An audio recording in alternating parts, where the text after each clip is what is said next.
Minasyaitonirrajim. Bismillahirrahmanirrahim. Assalamualaikum warahmatullahi wabarakatuh. Kunci kesembuhan. Yang pertama, terapi fisik. Yang kedua, herbal. Yang ketiga adalah keyakinan. Nah, keyakinan ini apa yang harus diyakini? Asma wa sifatnya. Kita tahu Ar-Rahman dan Rahim, kita tahu Allah Al-Bar, kita tahu Allah Asy-Syakur, kita tahu Allah Maha Baik, maka kita harus punya konsep yang baik dalam sakit. Begitu kita sakit, harus tumbuh keyakinan ini adalah baik. Karena Allah Maha Baik, maka sakit itu baik dari Allah. Dalam arti luas, kita cari sendiri kebaikannya apa. Sakit itu adalah momen yang diberikan Allah untuk kita berhenti dari sesuatu yang buruk dan melangkah pada sesuatu yang lebih baik. Itu adalah teguran, itu adalah balasan adil dari Allah atas semua yang kita lakukan. Allah Maha Adil, maka kita harus meyakini keadilannya. Apapun jenis penyakitnya, ringan, kecil, kecil besar yang menggetarkan jiwa, yang harus kita ingat adalah Allah Maha Baik, maka ini adalah baik. Allah Maha Adil, maka sakit ini adalah baik. Kita harus yakin itu. Karena Allah Rahman dan Rahim, maka tidak ada penyakit yang tidak bisa disembuhkan. Allah tidak mengeluarkan penyakit tanpa obatnya. Setiap penyakit ada obatnya. Itu hadis. Ilmu itu, agama itu, semuanya akhirnya tidak lebih daripada sekedar tulisan, sekedar simbol-simbol, sekedar ucapan-ucapan atau sesuatu yang kita dengar, kita baca, jika kita tidak mewujudkannya dalam keyakinan. Jadi kita harus yakin bahwasanya tidak ada penyakit yang tidak bisa diobati. Semua penyakit ada obatnya. Begitu kita sakit, itu adalah kebaikan diberikan Allah, maka kebaikan itu satu paket komplit.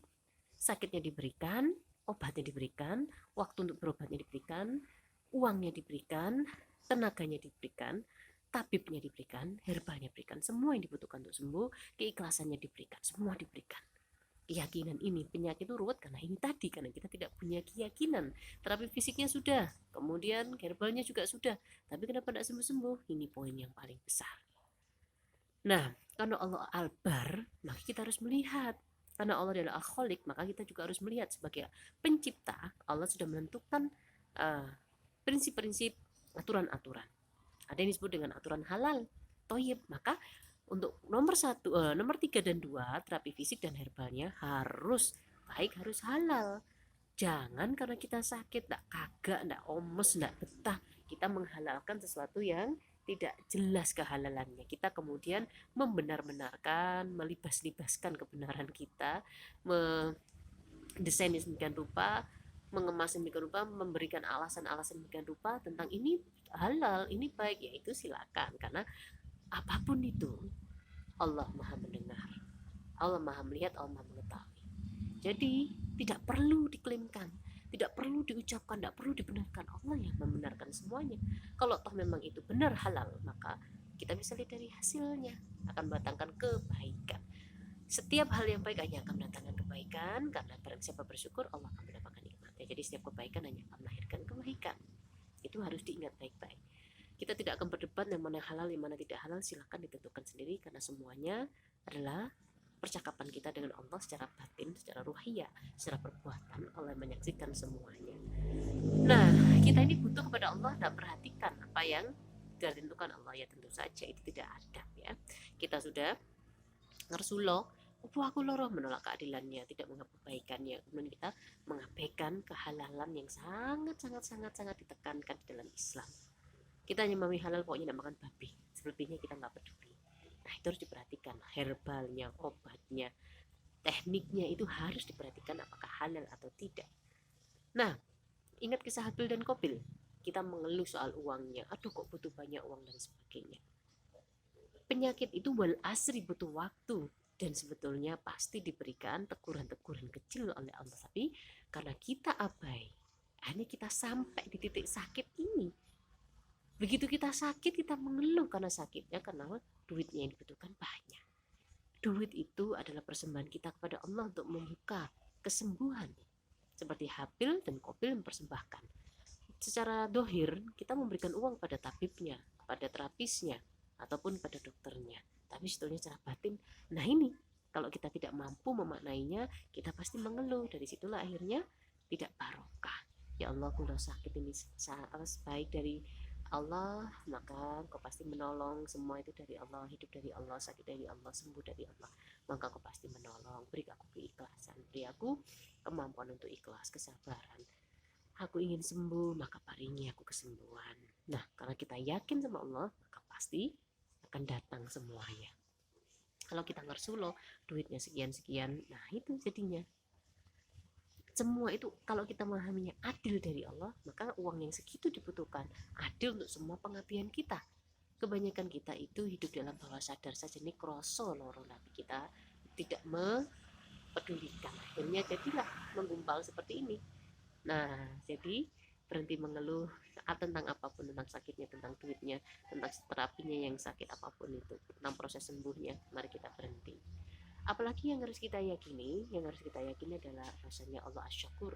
Allah Maha menghargai. Sebagaimana dawuh Rasulullah, kita berjalan Allah berlari, kita satu depa Allah 10 depa. Begitulah selaras dengan Rahman dan Rahimnya.